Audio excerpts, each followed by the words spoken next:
अस्सलाम वालेकुम। एक और हमारी जो अकाउंटिंग का सीरीज़ चल रही है ऑनलाइन लेक्चर्स की, उसकी वीडियो नंबर 2 है। एक वीडियो हम पहले दे चुके हैं, वो सिर्फ डेफिनेशन पर थी कि अकाउंटिंग क्या होती है। और ये लेक्चर्स बिगनर्स के लिए भी हैं और जो लोग रिवाइज़ करना चाहते हैं उनके लिए भी है। इसमें कॉमर्स के स्टूडेंट्स का ही ऑलमोस्ट इन्वॉल्व है। बीबीए के लिए भी ये अच्छा है, बीएस अकाउंटिंग एंड फाइनेंस के लिए इक्वली बेनिफिशियल है। तो इसको आप गौर से सुनना है और ये चीज़ें जो है वो देखनी है। उसके अलावा BCom, ADC, associate degree in commerce, associate degree program in accounting and finance, तो ये सारी चीज़ें जो हैं वो आपने इसमें कवर होती हैं। ये बेसिकली ये अकाउंटिंग का एक बेसिक कोर्स है जो हम लेके चल रहे हैं। और आगे जाकर फिर इंशाल्लाह बात करेंगे कि सोहेल अफजल की बुक को लेकर जाएंगे, फिर मीग्स एंड मीग्स, और इस तरह से ऑनवर्ड हमारे लेक्चर्स आते रहेंगे। तो पहला जो है वो हमने आज जो हमारा टॉपिक है वो ये है कि important terms used in accounting, कि जितनी भी अकाउंटिंग की टर्म्स यूज़ होती हैं उनको हमने इसमें देखना है कि वो कौन कौन सी हैं। तो सबसे पहले तो हमने यूज़र्स ऑफ अकाउंटिंग देखने हैं कि इन्फॉर्मेशन को यूज़ कौन करता है। उस दिन हमने बात की थी कि अकाउंटिंग इन्फॉर्मेशन को कलेक्ट करना, रिकॉर्ड करना, और फिर उनको प्रॉपरली स्पेसिफाई करके रखना, और फिर उनको रिज़ल्ट ओरिएंटेड बनाना, ये हमारा अकाउंटिंग का पहला टारगेट होता है। और अकाउंटिंग की जो इन्फॉर्मेशन है वो बड़ी ही इम्पोर्टेंट होती है और प्रॉफिटेबिलिटी को हिट करती है, क्योंकि हमारा बिज़नेस उस वक्त तक अच्छा हो ही नहीं सकता जब तक कि हम उसको ना कहें। और हमने ये भी कहा था कि accounting is an art of recording, classifying and summarising and interpreting the business transactions. और दूसरा हमने इसमें ये बात भी की थी कि अकाउंटिंग की इन्फॉर्मेशन जो है वो जब हम देखते हैं या अकाउंटिंग को समझते हैं, तो अकाउंटिंग की शॉर्ट डेफिनेशन हमने accounting is the language of business की थी हमने। तो उसको भी हमने मद्देनज़र रखना है कि अकाउंटिंग जो है वो लैंग्वेज ऑफ बिज़नेस कैसे है। तो ज़ाहिर है कि जब तक आप जिस चीज़ की लैंग्वेज नहीं समझेंगे वो उसके ऊपर नहीं जा सकती। तो अकाउंटिंग इन्फॉर्मेशन कौन यूज़ करता है, तो ये क्वेश्चन है हमारे पास। तो सबसे पहले हमने ये देखना है कि जो अकाउंटिंग के ओनर्स हैं, जो बिज़नेस के ओनर्स हैं, वो देखते हैं कि अकाउंटिंग उनकी ज़रूरत है, क्योंकि उनको उस वक्त तक पता ही नहीं चल सकता जब तक कि वो उसको प्रॉपरली रिकॉर्ड नहीं रखेंगे अपना, और फिर प्रॉफिट की तरफ नहीं जा सकते। इसी तरह से जो क्रेडिटर्स हैं, सेकंड पार्टी जो है जिनसे हमने लोन लिया होता है, उनको क्रेडिटर्स बोला जाता है। तो वो जो अदर्स हैं, अदर देन ओनर्स, उनकी भी ज़रूरत है। इसके अलावा एक और पार्टी जनरल पब्लिक है, लेवल छोटे पे तो नहीं, स्मॉल स्केल पर तो नहीं, लेकिन बड़े लेवल पर जो बड़ी कंपनीज़ हैं उनके जो शेयर्स हैं या स्टॉक्स में जो लोग काम करते हैं, उनकी जो कंपनीज़ के जो बिज़नेस के अकाउंट्स होते हैं वो ऑथेंटिक बड़े अकाउंटेंट से और बड़े ऑडिटर से जो है वो आपको बनवाने पड़ते हैं, और स्पेसिफाइड एक प्रोफेशनल फील्ड की तरफ जाना पड़ता है। तो ये एक बहरहाल एक प्रोफेशनल फील्ड है जिसमें आप जा सकते हैं आगे और इसको लेकर चल सकते हैं। तो पब्लिक जो है वो उन सूरतों में होती है जब कंपनी की सूरत में वो काम करेंगे, और फिर उनको अपने जो अकाउंट्स हैं, अपने जो रिकॉर्ड्स हैं, अपने जो रिज़ल्ट है वो पब्लिश कराना पड़ेगा। तो वो जो है वो उसने देखना है और उसको वो लेकर चलेंगे। फिर इसी तरह से गवर्नमेंट को टैक्स चाहिए होता है। ठीक है, इनको क्यों ज़रूरत होती है? क्योंकि गवर्नमेंट जो है वो टैक्स ले रही है, तो गवर्नमेंट को टैक्स के लिए पहले कैलकुलेशन चाहिए। मेन सोर्स आपको पता है कि गवर्नमेंट का जो है वो रेवेन्यू का वो टैक्स होता है, तो इस वजह से उसको लेके चलना पड़ेगा। फिर इसी तरह से प्रोस्पेक्टिव इन्वेस्टर्स जो हैं वो भी इसको देख रहे होते हैं कि वो कंपनी में इन्वेस्टर जो अभी सोच रहे होते हैं, तो बिज़नेस में बहुत सारे लोग जो हैं वो आना चाह रहे होते हैं, तो ये लार्ज स्केल पर जो है ये बातें होंगी। बहरहाल स्मॉल स्केल पर अगर आप ये समझें तो इसमें सिंपल ओनर्स जो हैं वो फर्स्ट जो यूज़र्स हैं अकाउंटिंग के, उनको तो बहरहाल एक अपने लिए ज़रूरत होती है। तो बाकी जो आगे हैं ये 3-4 लोग हैं, यूज़र्स हैं, ये बड़े लेवल पे या लार्ज स्केल ऑफ बिज़नेस पे जब आपका बिज़नेस चला जाता है तो वहाँ पर जाकर ये चीज़ें होती हैं। इसके बाद फिर नेक्स्ट हमारे पास आ जाता है कि अमूमी तौर पर जो टर्म्स यूज़ हो रही होती हैं वो यहाँ पर आप देखें, ये 3 कन्फ्यूजिंग टर्म्स मैंने लिखा है, तो इनको आपने देखना है कि ये कैसे जो है ना वो इसमें यूज़ होती हैं। तो एक टर्म है हमारे पास अकाउंटिंग, एक होती है यूज़ बुक कीपिंग, और एक है अकाउंटेंसी।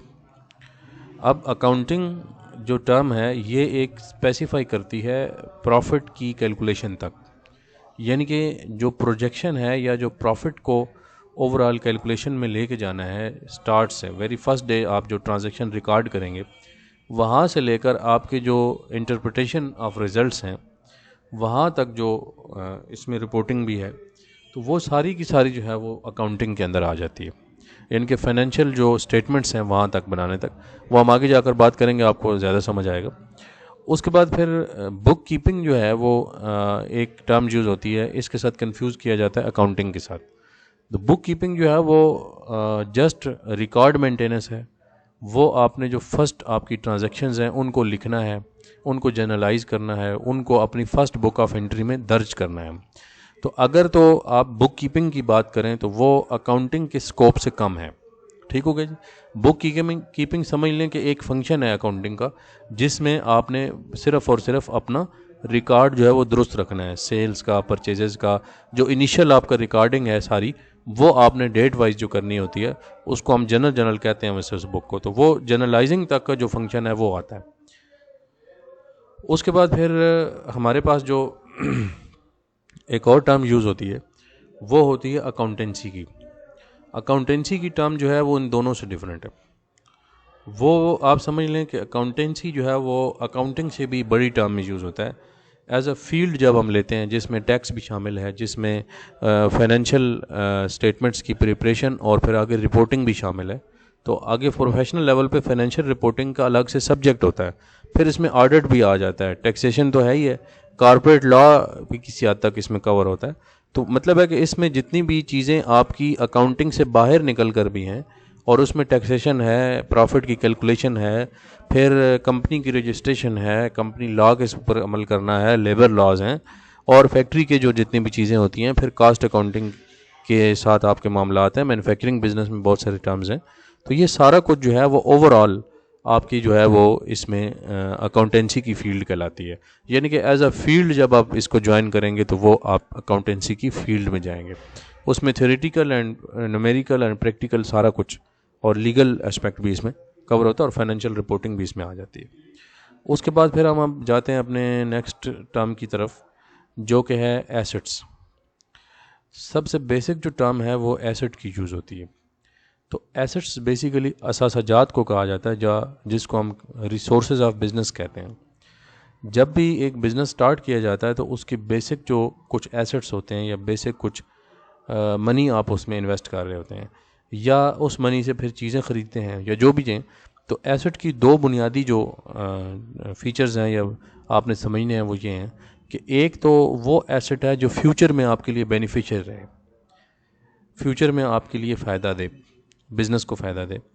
और दूसरा जो है वो इसमें एक जो रिसोर्स ऑफ पर्सन बिज़नेस की हम बात करते हैं, तो उसमें रिसोर्स ऑफ बिज़नेस का मतलब है कि कारोबार के वसाइल क्या हैं, इनके जिनको यूज़ करके आप अपनी प्रॉफिटेबल एक्टिविटी करते हैं या अपना बिज़नेस चलाते हैं। वो सारे के सारी चीज़ें जब तक कि आपके पास हैं और आपके क्लेम में हैं या आपके होल्ड में हैं, दोनों सूरतों में, तो वो फिज़िकल भी हो सकते हैं, और कुछ एसेट्स ऐसे हैं जो कि टेंजिबल होते हैं, कुछ इनटेंजिबल हैं, इनके फिज़िकली आपके पास होते हैं, कुछ नहीं होते।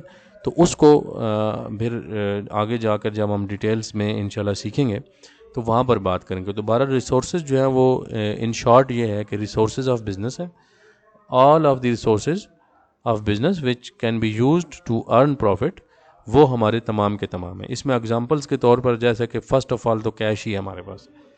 फिर इसी तरह से गुड्स या मर्चेंडाइज़ की टर्म यूज़ होती है, जिन चीज़ों का हम बिज़नेस कर रहे होते हैं और जिनको सेलिंग बाइंग पर्पज़ के लिए आपने ले के रखा होता है। तो वो जो स्टॉक है आपका, उसको मर्चेंडाइज़ भी बोलते हैं, स्टॉक ऑफ गुड्स भी बोलते हैं, इन्वेंट्री भी कहा जाता है अकाउंटिंग की टर्म के अंदर। तो उसको हम जो है इसके अंदर शामिल करते हैं। इसी तरह से क्लेम्स ऑफ अदर्स जो होते हैं, जिन लोगों से आपने उधार में पैसे लेने होते हैं या अमाउंट क्लेम करनी होती है, उनको भी जो है वो हम इसमें शामिल करते हैं। तो इस तरह ये जो एसेट्स हैं, वो लोग या वो डॉक्यूमेंट्स या वो चीज़ें जो आपने प्रॉमिसेस वो लिखवा लिए, जैसे बिल्स ऑफ एक्सचेंज की टर्म्स यूज़ होती है, प्रॉमिसरी नोट की टर्म्स यूज़ होती है। तो वो तमाम लोग या डॉक्यूमेंट्स जो कि आपने इस वादे पर लिए हैं या उन लोगों से वादा लिया हुआ है या प्रॉमिस लिया हुआ है जो फ्यूचर में आपको पेमेंट करेंगे, और इनको आपने आगे कैश में कन्वर्ट करना होता है। तो वो तमाम चीज़ें भी इसके अंदर शामिल होंगी। तो इसी तरह से बिल्डिंग, प्लांट, मशीनरी या फिज़िकली कोई चीज़ जो आप यूज़ करेंगे या वहाँ पे रखेंगे तो उसको हम यहाँ पे यूज़ करेंगे।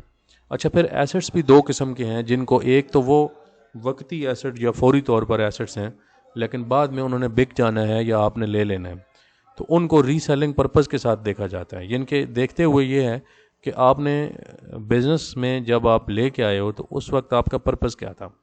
अगर एक बंदा है, उसकी फ़र्नीचर की शॉप है, तो वहाँ पर उसने शॉप पे वो फर्नीचर जो है वो सिर्फ सजाया हुआ है और वो रखा हुआ है, और वो for the purpose of sale रखा हुआ है और जस्ट टू सेल रखा हुआ है, तो उस सूरत में वो उसके जो है ना वो मर्चेंडाइज होगा, वो एसेट उसका स्टॉक में आ जाएगा। और अगर वो उसको यूज़ के लिए रखेगा या कोई और चीज़ें जो उसने उसमें डेकोरेशन लगाई हुई है या कुछ और भी फर्नीचर रखा हुआ है जो यूज़ हो रहा है, तो वो तमाम जितनी भी आइटम्स होंगे, जितनी चीज़ें होंगी, वो सारी उसके एसेट्स में आएंगी और वो बाय नेम लिखी जाएंगी, उनको स्टॉक नहीं बोला जाएगा।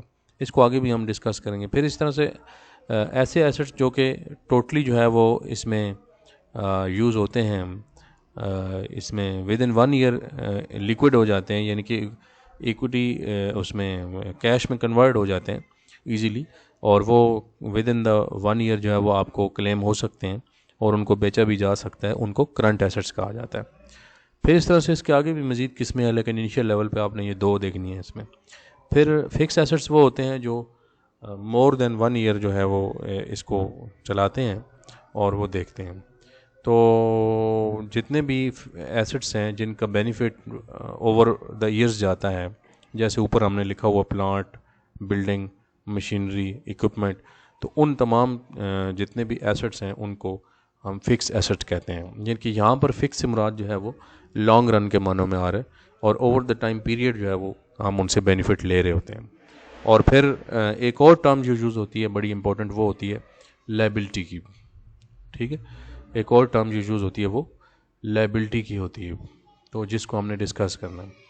तो लायबिलिटी वो है जो आपके ओनर के अलावा आपके एसेट्स में वो हिस्सा या क्लेम में जो कि ऐसे रिसोर्सेज जो आपने उधार लेके इसमें डाले, वो पैसे, वो एसेट्स, वो डेट, वो फाइनेंसिंग जो आपने उधार लेके की है और क्रेडिट पे उठाई है और वो अभी फ़िलहाल बिज़नेस में आपने लगाई है, लेकिन वो बिज़नेस में जो मनी या वो पैसा या वो स्टॉक या वो एसेट्स या वो रिसोर्सेज जो आपने किसी से उधार लेके लिए हैं, तो उनको हम लायबिलिटी की नेचर में देखते हैं। और उनके नाम डिफरेंट भी हो सकते हैं। अगर वो पर्सन है तो अकाउंट्स पेएबल होगा, अगर वो एक पर्सन नहीं है और बल्कि आपने एक प्रॉमिस दिया उसको लिख के, तो नोट्स पेएबल भी हो सकता है। इसी तरह से बिल्स पेएबल भी हो सकते हैं, इनके आपने एक प्रॉमिस लिख कर उसको साइन कर दिया उसके ऑर्डर को कि मैं दूंगा इतने अरसे बाद और स्पेसिफाइड टाइम पीरियड के लिए होगा। खैर उसके ऊपर तो हम बाद में जाएंगे कि ये इंस्ट्रूमेंट्स या डॉक्यूमेंट्स क्या चीज़ होती है। बहरहाल वो डॉक्यूमेंट्री प्रूफ में हो या जस्ट बिल की फॉर्म में आपके पास क्लेम पड़ा हो या जस्ट एक इनवाइस हो, तो क्लेम ऑफ अदर्स जो होते हैं अदर देन ओनर्स इन्वेस्टमेंट, यानी कि मालिक के अलावा जितनी भी चीज़ें हैं वो सारी की सारी आपकी इसमें कवर होती हैं। वो आपने किसी फॉर्म में भी लिया हो, वो कैश की फॉर्म में लिया हो, स्टॉक की फॉर्म में लिया हो, या आपने बॉन्ड्स या डिबेंचर्स, बॉन्ड्स जो हैं वो छाप कर, जब जैसे गवर्नमेंट छापती है तो उनको बेच कर जो है इकट्ठा किया जाता है डॉक्यूमेंट्स को। तो इसी तरह से जो कंपनीज होती हैं वो डिबेंचर्स देती हैं, यानी कि debentures is a type of bond. Bond में क्या होता है बेसिकली, बॉन्ड में ये होता है कि आपने वो चीज़ें जो है ना वो डॉक्यूमेंट्स के तौर पर या प्रिंट करके आपने बॉन्ड जो है वो छापने और लोगों को में जो है ना वो सेल आउट करने हैं और उससे आपको लोन मिलेगा और फिर उसके ऊपर आप इंटरेस्ट भी देते हैं। सम टाइम इंटरेस्ट बेरिंग भी होते हैं और नॉन इंटरेस्ट बेरिंग भी होते हैं। इसी तरह से जो बड़े लेवल के लोन्स होते हैं, जो लॉन्ग टर्म लोन्स हैं, उनको मॉर्टगेजेस कहा जाता है। मॉर्टगेज मीन्स कि ऐसा लोन जिसके अगेंस्ट आपने एक हैवी अमाउंट की जो है या हैवी वर्थ की जो है ना वो आपने सिक्योरिटी रखी हुई हो, अपना कोई बड़ा एसेट या बड़ा कोई आपने अपनी जायदाद वगैरह जो है वो रख कर, इमूवेबल प्रॉपर्टी को रख कर आपने जो है ना वो लोन लिया हो, तो उसको मॉर्टगेज कहा जाता है। इसी तरह से इसके साथ एक और टर्म भी यूज़ होती है, वो भी इसमें साथ लिख सकते हैं। वो भी बेसिकली लोन ही आता है, लेकिन वो उसको हम प्लेज कहते हैं। इनके मूवेबल एसेट्स के अगेंस्ट जो लिया जाता है उसको हम प्लेज के टर्म में लेते हैं, लेकिन वो है तो लोन ही ना। तो वो सिक्योर्ड भी होते हैं और अनसिक्योर्ड भी होते हैं। इसी तरह से डिबेंचर्स और बॉन्ड जो हैं वो भी एक सोर्स ऑफ लायबिलिटी है या लोन है। इसी तरह से डेट्स जो कहा जाता है कि डायरेक्टली आपने फाइनेंसिंग कराई है जिस तरह भी हुआ। तो बहरहाल टर्म के लिहाज से या टाइम पीरियड के एतबार से दो किस्म के जो हैं वो हमारे पास जो हैं वो लोन्स होते हैं। एक जो है वो लायबिलिटीज़ हैं करंट लायबिलिटीज़ और दूसरी होती हैं लॉन्ग टर्म लायबिलिटीज़। ये सिंपल कॉन्सेप्ट है, अगेन मैं बता रहा हूँ कि इसकी मज़ीद डिटेल्स भी हैं, लेकिन वो फिर साथ साथ जो हम आगे इसको चलाएंगे, इस कोर्स को इंशाल्लाह एंड तक हम लेके जाएंगे और फिर एक बुक भी पकड़ लेंगे। और ज़्यादातर चांस यही है कि हम किसी पाकिस्तानी आथर की भी बुक लेंगे और फिर एक जो है ना वो फ़ॉरेन आथर को भी लेकर जाएंगे। तो दो मशहूर जो ज़्यादा आथर चल रहे हैं उनको लेकर जाएंगे। तो उन दोनों में करंट लायबिलिटीज़ और लॉन्ग टर्म लायबिलिटीज़, ये दो तो मेन आपने याद रखनी है। इसमें जो विद इन 1 ईयर है वो करंट लायबिलिटीज़ कहते हैं उनको, जो आपने 1 साल के अंदर अंदर पेएबल करनी होती है, यानी कि आपने पे करनी होती है। इसी तरह से अगर ऐसा कोई कर्ज़ा है जैसे डिबेंचर्स हैं या डेट्स हैं या बैंक लोन है, मॉर्गेजेस हैं, तो वो आपने ज़्यादातर जो है वो लॉन्ग टर्म में पे करना होता है। वो मोर देन 1 ईयर के टाइम के बाद आपकी कमिटमेंट है, तो उनको हम लेते हैं इसके अंदर जो लॉन्ग टर्म लायबिलिटी होती है हमारी। इसी तरह एक और टर्म यूज़ होती है कैपिटल की। कैपिटल की जो टर्म है वो जितना भी ओनर ने अपने एसेट्स में हिस्सा डाला है बिज़नेस में, तो उसको हम कहते हैं कि वो उसका कैपिटल है, मतलब कि ओनर्स इक्विटी है। एक हो गया ना आउटसाइडर्स इक्विटी और एक हो जाता है ओनर्स इक्विटी। मींस के जो आपके इन्वेस्टमेंट ऑफ ओनर्स हैं इन हिज ओन बिजनेस, यानी कि ओनर की अपनी ही बिजनेस में अपनी जेब से जो किया गया खर्चा है या अपनी इन्वेस्टमेंट है, उसको हम कैपिटल या ओनर का इन्वेस्टमेंट या ओनर्स इक्विटी कहते हैं। वो कैश की सूरत में भी हो सकती है और अदर एसेट्स की सूरत में भी हो सकती है। तो ये वो टर्म्स हैं बुनियादी 3 जो हमने पढ़ी हैं। एक नंबर 1 एसेट्स की टर्म पढ़ी है, नंबर 2 जो है वो लायबिलिटी की टर्म पढ़ी है और नंबर 3 जो है वो हमने कैपिटल की टर्म पढ़ी है। इसी तरह से हम अब नेक्स्ट जाते हैं, इसमें देखते हैं कि एक और टर्म जो होती है ट्रांजैक्शन की। ट्रांजैक्शन जो होता है इसको हम कारोबारी लेन देन के मानों में लेते हैं। मींस के ऐसी कोई लेन देन जिसमें जस्ट जो है वो मॉनेटरी इवेंट्स फोकस हों या मॉनेटरी वैल्यू के उसके कोई बात की हो या फाइनेंशियल कंसिडरेशन कहा गया उसको, और या उसमें रुपया पैसा इन्वॉल्व हो, यानी कि वो इन टर्म ऑफ मनी देखी जा सकती हो। जैसे कोई चीज़ आप बाय करते हैं तो आप अपनी अमाउंट देते हैं और आप जो है ना वापस कोई ना कोई उससे चीज़ खरीदते हैं, कोई एसेट ले लेते हैं, कोई और चीज़ ले लेते हैं। तो ये तमाम चीज़ें जो हैं ये आपने इसमें देखनी है और इसमें ये देखना है कि ये किस तरह से। तो ये जितना भी कारोबार में लेन देन होगा, पैसे का आना, पैसे का जाना, सेल करना, परचेज़ करना और लोगों से उधार लेना, लोगों को पे करना, ठीक है, जितना भी हमारा इसमें टर्म्स यूज़ होंगी ये सारी की सारी जो है वो ट्रांजैक्शन की टर्म में आएगी। और फिर एक और जो इसमें फ़ीचर है वो ये है कि हमारी ये फाइनेंशियल पोजीशन को चेंज कर देती है। अब ये चेंज जो है ये 2 किस्म का हो सकता है, पॉजिटिव भी हो सकता है और नेगेटिव भी। मतलब कि इसमें हमारी जो चीज़ें हैं, जैसे आप किसी से लोन पकड़ते हैं फौरी तौर पे, तो आपकी फौरी तौर पे पोजीशन जो है वो क्या हो जाती है, एक 0 से प्लस में बिजनेस में पैसा आ जाता है और दूसरी साइड पर लायबिलिटीज़ भी बढ़ जाती हैं, मगर एक ट्रांजैक्शन ज़रूर होती है, ठीक है। तो इसको हमने देखना है कि जो भी ऐसा इवेंट या ऐसा कोई ट्रांजैक्शन जिसमें या ऐसा लेन देन जिसमें कोई ना कोई फाइनेंशियल टर्म्स में हमने कोई बात या कोई ऐसी कमिटमेंट की हो, तो वो तमाम की तमाम चीज़ें हमारी इसकी ट्रांजैक्शन का हिस्सा बनेंगी। तो ट्रांजैक्शन जो है ये माली लेन देन को कहा जाता है, ठीक है। इसको इकोनॉमिक इवेंट भी कहा जाता है, मॉनेटरी इवेंट्स भी कहा जाता है और इनको बोला जाता है, ठीक है जी। अब इन ट्रांजैक्शंस की 2 टाइप्स होती हैं। कारोबारी लेन देन की 2 किस्म हैं। एक वो लेन देन है जिसमें आप चीज़ें भी लेते हैं, देते हैं, जो भी सेल परचेज़ कर रहे हैं उसके अगेंस्ट जो पेमेंट्स हैं या रिसीट्स हैं आपकी, वो एट द स्पॉट हो रही हैं। मींस के उसमें आप उसी वक्त जो है ना वो पैसा पे कर रहे हैं, तो उसको कहते हैं कैश ट्रांजैक्शन।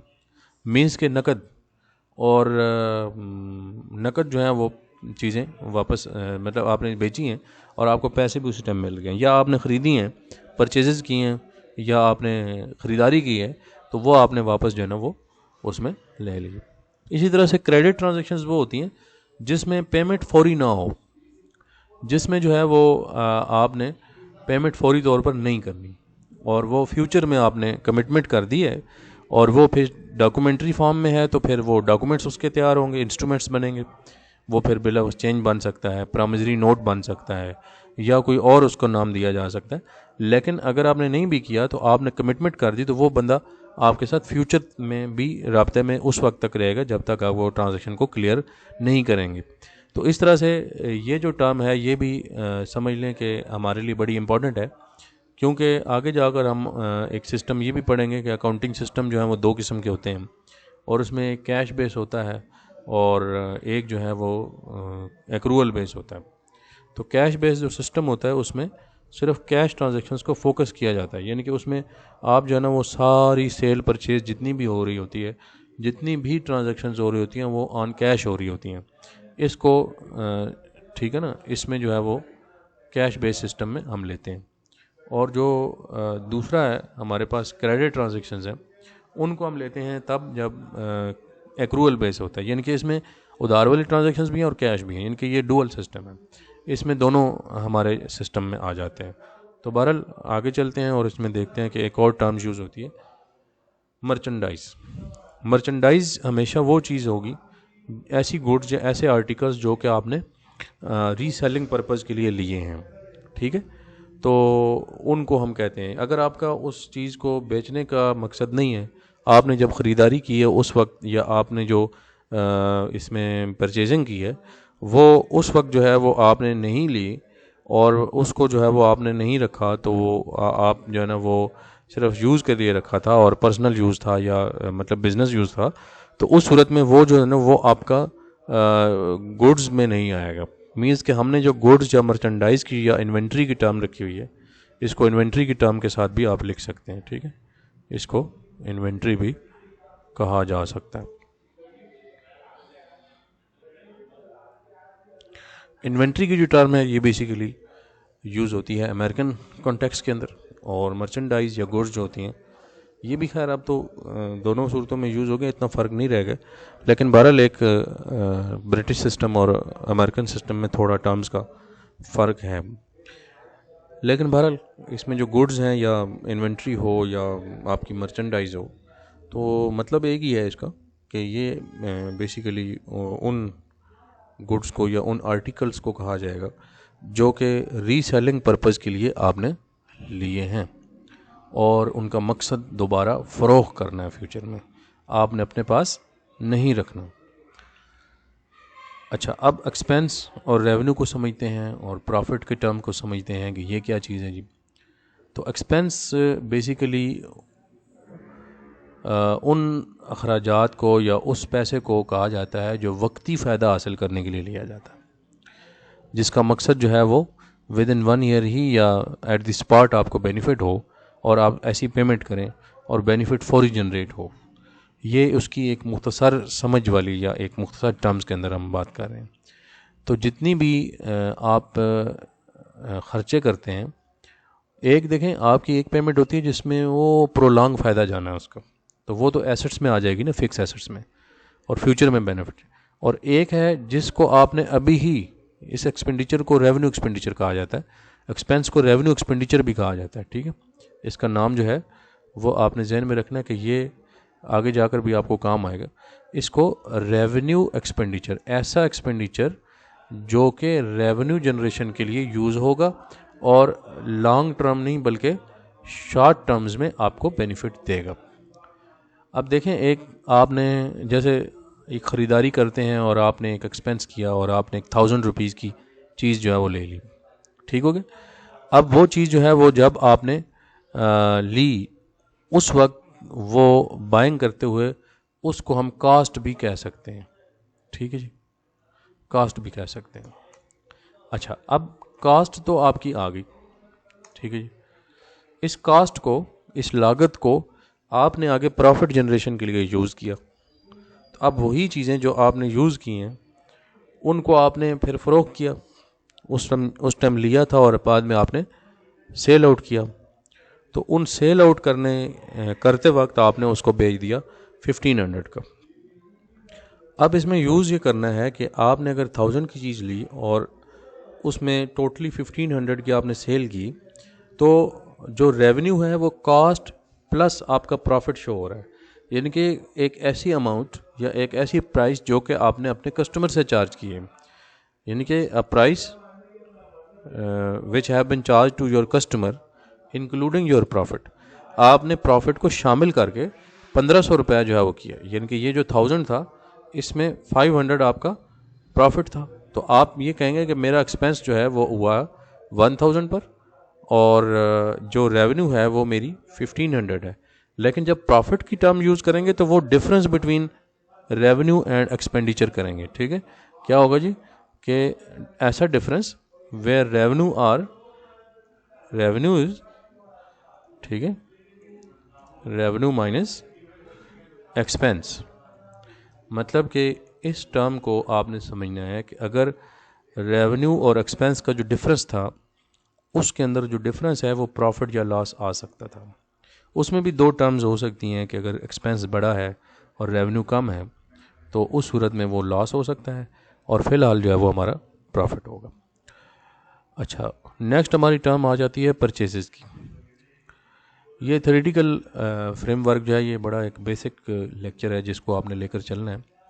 और वीडियो को आगे बढ़ाने से पहले मैं एक दफ़ा फिर आपसे रिक्वेस्ट करता हूँ कि ये चैनल को सब्सक्राइब भी करें और फिर आगे शेयर भी करें और वीडियो को लाजमी लाइक का बटन दबाएं ताकि ये हर आने वाली वीडियो का जो है ना वो रेटिंग भी हमारी अच्छी हो और ये सारा कुछ हो। दूसरा ये भी है कि इसके अंदर आप जो है ना वो अगर सब्सक्राइब नहीं किया तो उसको सब्सक्राइब कर लें और बेल का बटन भी दबा दें ताकि हर आने वाली वीडियो जो है वो आपको मिल सके। तो परचेजेस जो है वो उस टर्म को कहा जाता है जो आप पैसा खर्च करते हैं ख़रीदारी पर। ठीक है जी, यानी कि गुड्स की जो परचेजेस हैं, यानी कि ये टर्म जो है ये परचेज ऑफ मर्चेंडाइज के लिए यूज़ होती है। ठीक है, मर्चेंडाइज अभी हमने देखा ना लास्ट टाइम कि अभी क्या होती है। मर्चेंडाइज मीन्स के जो चीज़ें आपने दोबारा फ़रोख्त की गरज से ली हैं तो उनको हम कहते हैं मर्चेंडाइज। इस मर्चेंडाइज में आपके जो ख़र्चा होगा उसको हम परचेजेस का नाम देंगे। इनके डायरेक्टली गुड्स का नाम इन्वेंट्री तो उस वक्त कहेंगे ना जब वो बिकेगी नहीं, लेकिन जब वो बिक जाएगी या हम करेंगे तो इस परचेजेस की टर्म को जो हम यूज़ करते हैं और इसमें हमारे पास जो है ना वो आ जाती है, यूज़ होती है टर्म ख़ास तौर पे ब्रिटिश सिस्टम ऑफ अकाउंटिंग में कि जो वो ऐसी गुड्स जो कि हमने दोबारा फ़रोख्त करनी थी उस प्रोसेस को हमने परचेजेस का नाम दिया। अच्छा, क्योंकि ट्रांजैक्शन आपको अभी थोड़ी देर पहले हमने बताया था कि दो किस्म की होती हैं, एक कैश ट्रांजैक्शन और एक क्रेडिट ट्रांजैक्शन। तो कैश ट्रांजैक्शन और क्रेडिट ट्रांजैक्शन में जो फ़र्क है वो यही है कि एक में फौरी तौर पे पेमेंट होती है और एक में फ्यूचर में पेमेंट होती है या फ्यूचर में रिसीट्स होती हैं। तो यहाँ पर भी जो परचेजेस हैं वो भी दो टाइप की हैं, एक कैश परचेजेस और एक क्रेडिट परचेजेस होंगी। तो कैश परचेजेस जो हैं वो उन परचेजेस को बोला जाता है जो कि एट द स्पॉट पे करके आप लेते हैं और फिर उसको जो है ना वो आगे अपने कैश टू कैश आप चलाते हैं। तो कैश बेसिस पर जो आप ख़रीदारी करते हैं उसको कहते हैं। अच्छा, क्रेडिट परचेजेस में फिर एक और टर्म बड़ी इंपॉर्टेंट आती है जब फ्यूचर में आप लेते हैं ना, तो वो बंदा जो पर्सन बड़ा इंपॉर्टेंट हो जाता है। इसलिए जो क्रेडिटर की टर्म है वो लिखकर आई या अकाउंट पेएबल की टर्म यहाँ से जनरेट होती है। इसको कहते हैं एक ऐसा शख्स या एक ऐसा पर्सन जिससे आपने उधार पर चीज़ें जो हैं वो ली हैं और वो जो है वो इसके ऊपर जो है वो आपने कमिटमेंट की है। वो बेशक अब आपने इन रिटन कोई इन राइटिंग की है कमिटमेंट या आपने जो है ना वो किसी किस्म की जो है वो कमिटमेंट की है, तो वो डॉक्यूमेंट्री फॉर्म में भी हो सकती है और दूसरा जो है ना वो वैसे भी हो सकती है। तो इस कमिटमेंट को जो है ना वो हम कहते हैं फ्यूचर की, इस पर्सन को अकाउंट्स पेएबल कहा जाता है अमेरिकन टर्म्स के अंदर और क्रेडिटर की जो टर्म है वो यूज़ होती है ब्रिटिश के अंदर। तो बहरहाल ये दोनों ही टर्म जो है वो अब इंटरचेंजेबली यूज़ होती हैं। इसी तरह सेल्स जो है वो हमारी वो टर्म है जिसमें आपको पता है कि रेवेन्यू का कॉन्सेप्ट है, यानी कि ये सेल जो है ये बेसिकली हमने इसको रेवेन्यू में लेकर जाना है। तो रेवेन्यू आपको पहले ही हम इसमें क्लियर कर चुके हैं कि कॉस्ट प्लस प्रॉफिट जो अपने कस्टमर से आपने चार्ज करना है ना, उसमें हम जो है वो देखते हैं कि ये हमारी जो टर्म है वो यूज़ हो रही है। तो इसमें अब सेल्स में अगर हम देखें तो इसमें भी दो हैं, एक है कैश सेल्स और एक है क्रेडिट सेल्स। कैश सेल्स वो होती है जो आपने जो है ना वो नकद पे आपने बेची और आप उसी टाइम पैसे ले लिए और चीज़ अपने कस्टमर के हवाले कर दी। और एक वो है जिसमें आप कस्टमर से चार्ज तो करते हैं अमाउंट, लेकिन वो चार्ज करके आपने फ्यूचर में लेनी है। अपनी जो चीज़ें हैं या अपनी गुड्स हैं या अपनी जो मर्चेंडाइज़ है वो इन्वेंट्री आपने फ़रोख्त कर दी और वो उसको मालिक बना दिया, और लेकिन आपने जो पैसे लेने हैं वो फ्यूचर में लेने हैं, एट द स्पॉट नहीं होंगे। इसको कहते हैं क्रेडिट सेल्स। तो इन टर्म्स के साथ फिर एक और टर्म भी आ जाएगी जिसका नाम है डेटर्स। तो डेटर्स की टर्म तब यूज़ होती है जब किसी बंदे को आप उधार पे बेचते हैं। तो इसकी डेफिनेशन भी यही है, the person to whom the credit sales are made is known as debtor या अकाउंट रिसीवेबल। यानी कि इसकी फ्यूचर कमिटमेंट जो है वो बड़ी इंपॉर्टेंट रहेगी और आपने जो है ना वो इसको लेकर चलना है। इसमें भी कोई डॉक्यूमेंट्री एविडेंस अगर डालते हैं तो वो फिर नोट रिसीवेबल या अकाउंट रिसीवेबल से आगे निकल जाता है काम, बिल रिसीवेबल भी आ सकता है, लेकिन फ़िलहाल हम इसको यहाँ तक ही रखते हैं और ये हमारे लिए एक ऐसा होता है। तो सेल्स हमारी रेवेन्यू हो गई जी, ठीक है। ये आप जहन में रखें कि ये बेसिकली एक एक्सपेंस की टर्म में यूज़ होता है, ठीक। और जो रेवेन्यूज़ हैं वो आमदन की टर्म में यूज़ होता है। तो परचेजेस हमारा एक्सपेंस होता था और जो सेल्स होता है ये हमारा रेवेन्यू हो जाता है। अच्छा, फिर इसी तरह एक और जो हमारा इसमें आ जाता है कि ये मेन, क्योंकि हमारा एक अगर ट्रेडिंग बिजनेस है, ठीक है, इसको तो हम खैर हम बाद में समझेंगे ना, ठीक है। एक और टर्म भी यूज़ होती है डायरेक्ट एक्सपेंसेस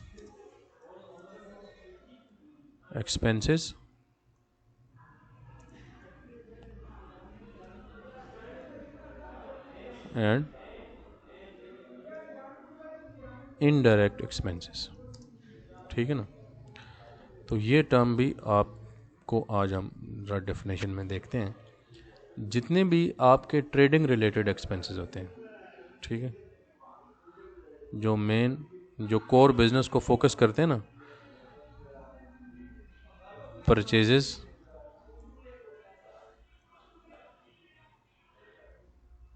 और इसके अगेंस्ट जितने भी एक्सपेंसेस हैं, जैसे आप कोई चीज़ बाय करते हैं या बैंक के ऊपर करते हैं। और इसी तरह से जो इनडायरेक्ट एक्सपेंसेस हैं वो भी होते तो बिज़नेस की हैं, लेकिन उनको जो है वो हम अदर दैन परचेजेस या उनको जितना भी हमारे चीज़ों के मैन्युफैक्चरिंग के ऊपर नहीं आते, या मैन्युफैक्चरिंग बिजनेस में मैन्युफैक्चरिंग के एक्सपेंसेस आ जाएंगे, ठीक है। इसको मैन्युफैक्चरिंग बिजनेस में हम जो है ना वो इसको एक और नाम भी देते हैं, कॉस्ट ऑफ गुड्स सोल्ड, ठीक है, कॉस्ट ऑफ गुड्स सोल्ड, ये नाम भी यूज़ होता है, ठीक। तो ये सारे नाम आपको इसमें पता होने चाहिए। CGS कहा जाता है इसको। अगर चीज़ें बना रहे हैं तो फैक्ट्री में जितने भी चीज़ें बनाने पर जितने भी उसके ऊपर ख़र्चे आ रहे हैं, वो इंक्लूडिंग इलेक्ट्रिसिटी है, उसके ऊपर रॉ मटेरियल है, उसके ऊपर प्रोसेस में जितना काम हो रहा है, तो अनटिल और अनलेस के वो फिनिश गुड नहीं बन जाती, तो वो हमारे मैन्युफैक्चरिंग के जितने ख़र्चे हैं वो सारे उसमें कवर हो रहे हैं। या फिर आप ट्रेडिंग बिजनेस कर रहे हैं तो फिर जो डायरेक्टली परचेजेज हैं या जो आपने ख़रीदारी पर ख़र्चे किए हैं या उसके सिलसिले में करने वाले अखराजात जिसमें परचेजेस के साथ जो रिलेट करते हैं वो बहुत सारे हो सकते हैं ना। तो उसमें लाइट है, हीटिंग है, ठीक है, उसको सेफ रखना है, उसको ट्रांसपोर्टेशन का ख़र्चा है, या उसकी इंश्योरेंस का ख़र्चा है, उसका कैरेज है, उसका फ्रेट है। तो ये तमाम चीज़ें आपकी डायरेक्ट एक्सपेंस में आ जाएंगी। फिर इसी तरह एक और जो हमारे पास टर्म यूज़ होती है वो इनडायरेक्ट एक्सपेंसेस की होती है। तो इनडायरेक्ट एक्सपेंसेस जो हैं वो उनको कहा जाता है जो कि परचेजेस या उसके अलावा आपके किए जाते हैं। जैसे आप सेल जनरेशन के लिए लेते हैं ना, तो उनको जो है वो हमारा इसमें किया जाता है।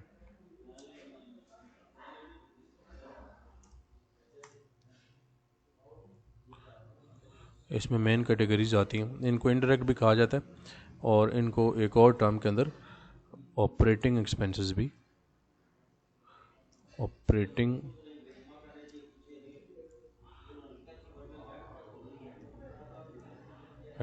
भी कहा जाता है। उसमें फिर दो कैटेगरीज हैं ना, एक जो है वो हमारी सेलिंग एक्सपेंसेस हैं, इसमें फिर सेल्स और सेल्स की सैलरीज और सेल करते हुए जितने भी अखराजात हैं, कैरेज आउटवर्ड है सेल करते हुए होता है। फिर आपके जो अकाउंट रिसीवेबल बनते हैं, उनके ऊपर बैड डेट्स बनते हैं, वो आपके सेल करते हुए होते हैं। इनके इसमें बहुत सारी चीज़ें हैं जो कि आप करते हैं। इसी तरह से एक और टर्म यूज़ होती है एडमिन एक्सपेंसेस। ठीक है, एडमिन एक्सपेंसेस वो स्टाफ जो आपका एडमिनिस्ट्रेटिव जो है ना वो आपने रखा हुआ, तो उसको हम इसमें रखते हैं। तो बहरहाल ये इसमें आपके ऑफिस के रेंट आ गए, ऑफिस के ख़र्चे आ गए, ऑफिस के इलेक्ट्रिसिटी आ गई, यूटिलिटीज़ आ गई, ये तमाम चीज़ें आपकी, या ऑफिस के जो मैनेजर्स हैं या आपके जो ऑफिस स्टाफ है, वो सारा का सारा एडमिन एक्सपेंसेस में आ जाता है। तो अगर इन दो में आप ना भी रखें तो जनरली आप अलग अलग भी रखते हैं, तो वो बहरहाल जैसे भी हो आपको बहरहाल दिया जाएगा।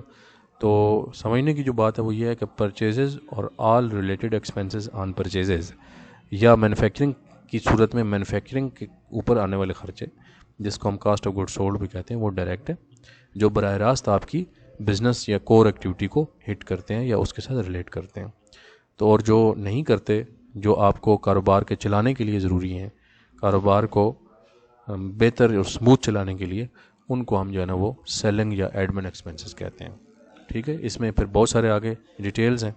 फिर इस तरह से एक और टर्म यूज़ होती है फाइनेंशियल जो चार्जेस हैं वो भी आपके अदर एक्सपेंसेस में आ जाते हैं। ठीक है, फाइनेंशियल चार्जेस भी इनको कहा जाता है। फाइनेंशियल चार्जेस जैसे कि लोन के ऊपर इंटरेस्ट होता है, या आपने कोई ऐसी कमिटमेंट है, या वो सारी चीज़ें, तो ये टर्म भी हमारे लिए यूज़ होती है।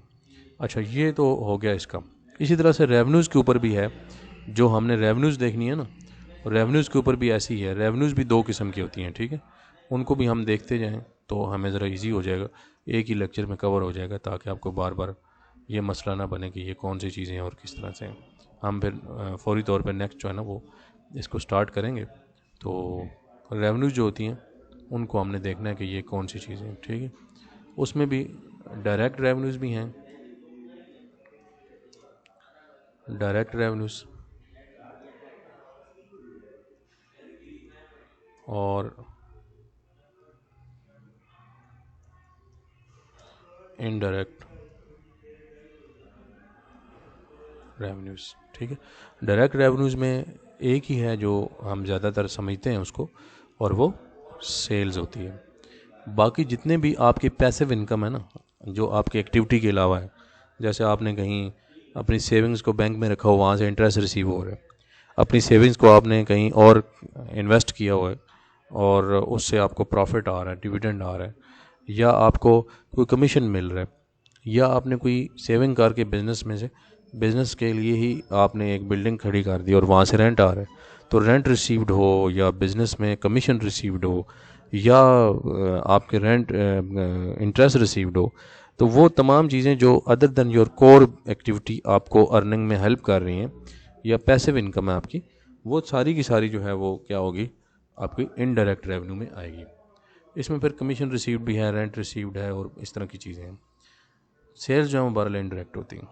अच्छा, अब हम एसेट्स को फिर अगेन समझते हैं कि आपकी जो है ना वो एग्जांपल के तौर पर कि mister A started business with cash 1 lakh, building 2 lakh, and equipment जो है वो 250,000 रुपीज़ से लिया। तो इसमें अब जो टोटल है वो रिसोर्सेज हैं हमारे, वो 550,000 के बन चुके हैं, क्योंकि इसमें कैश, बिल्डिंग, ये तमाम चीज़ें जो है ना, ये कौन है प्रोवाइडर इसका। तो अगर तो ये सारे सोर्सेज, जैसे आंसर हमने किया कि हु इज़ द प्रोवाइडर या सोर्स ऑफ बिजनेस, ठीक है, तो अगर तो हमारे पास जो है ना वो रिसोर्सेज में, ठीक है, तो फिर तो लाजमी सी बात है कि मिस्टर ए अगर इसमें सारी चीज़ें लगा रहा है, ये इंपॉर्टेंट बात है ना कि कौन लगा रहा है, who is the important provider of this resources. तो अगर तो वो सारों का सोर्स एक ही है और क्रेडिट में नथिंग है, ठीक है, तो इसका मतलब ये हुआ कि आपके जो सारे के सारे एसेट्स हैं वही प्रोवाइडर है ये उसका, तो वो कैपिटल भी हमारा सेम होगा, यानी कि 5,50,000 आपके एसेट्स हैं ना अगर, तो आपके टोटल जो लाइबिलिटीज़ हैं वो तो ज़ीरो होगी ना, तो आपकी जो कैपिटल है वो सारे का सारा कैपिटल ही समझा जाएगा। इसको कलेक्टिव नेम हम कैपिटल देंगे। बाइफर्केशन में देखेंगे तो वो एसेट्स की फॉर्म में आपको नज़र आएगा, कोई कैश पड़ा हुआ है, कोई बिल्डिंग पड़ी है, कोई इक्विपमेंट आपने रखा हुआ है, तो ये तमाम चीज़ें इसके अंदर आएंगी। इसी तरह से एक और जो इसमें चेंज हम करते हैं कि अगर उसमें से इक्विपमेंट जो था वो अगर फाइनेंस कर लिया जाए, टोटल एसेट्स में से इक्विपमेंट बैंक फाइनेंसिंग कर ले और वो ए जो है वो ख़ुद ना दे बल्कि बैंक से ले ले। अब इस एग्जांपल में अगर हम चेंज करके देखें तो उस टाइम तो कैपिटल था ना टोटल 5,50,000 रुपये या 550,000 रुपीज़। अब जो है ये 5,50,000 में से 2.5 लाख रुपये आपका बैंक फाइनेंसिंग में चला जाएगा और 3.5 लाख रुपये जो है ये आपका इसमें जो है वो ओवरऑल आएगा। ठीक है जी, तो 3.5 लाख रुपये आपका कैपिटल बन जाएगा और जो लोन होगा, लाइबिलिटी होगी, वो रेड कलर में मैंने शो भी किया है, आप देख सकते हैं कि टोटल एसेट्स माइनस लाइबिलिटीज़ करके हमारा जो कैपिटल है वो या ऑनर इक्विटी है वो कम हो जाएगी। तो इस तरह से अगर आप कैपिटल के साथ साथ लाइबिलिटीज़ भी पार्ट बनाते हैं तो फिर आपके एसेट्स में दोनों का ऐसा हो जाएगा ना, जैसे इसमें आपने 3.5 लाख रुपए का आपने अपना लगाया हुआ है और 2.5 लाख रुपये आपने लिया हुआ है लोन या बैंक से फाइनेंस कराया हुआ है, तो दोनों सूरतों में आपका टोटल बनेगा तो 5.5 लाख। लेकिन पहली जो हमारी एग्जांपल थी उसमें टोटली प्रोवाइडेड बाय ओनर था और अब जो है हमने ये कर दिया। तो अकाउंटिंग इक्वेशन क्या होती है बेसिकली?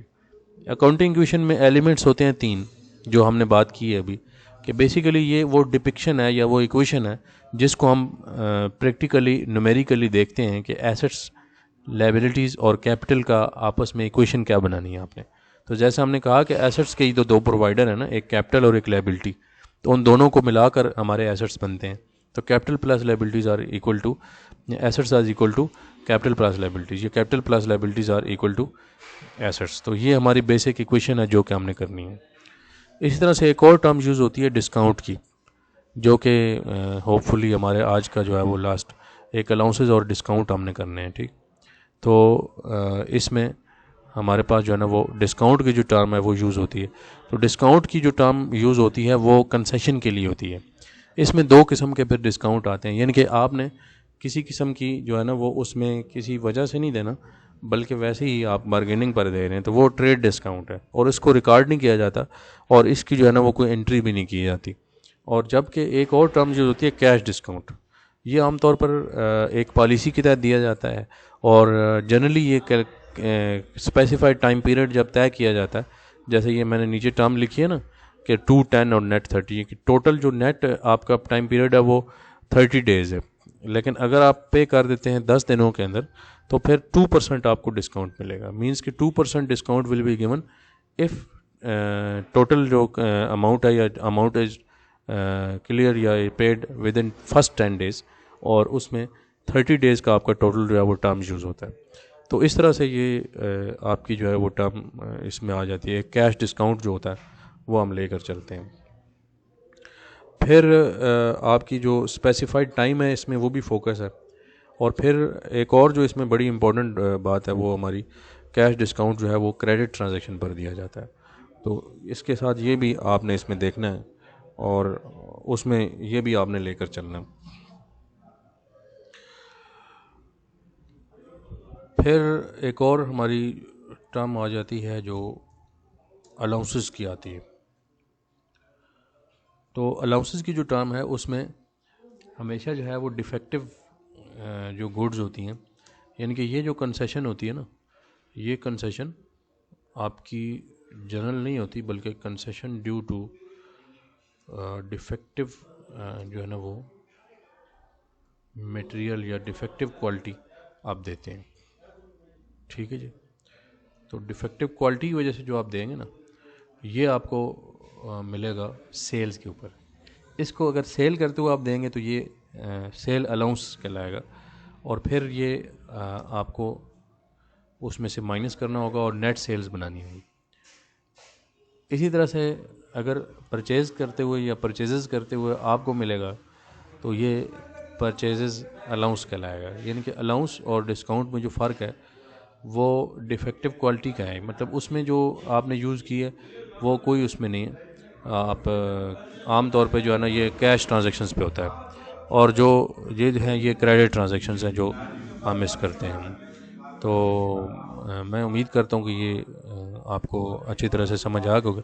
इन टर्म्स को आप बार बार देखें।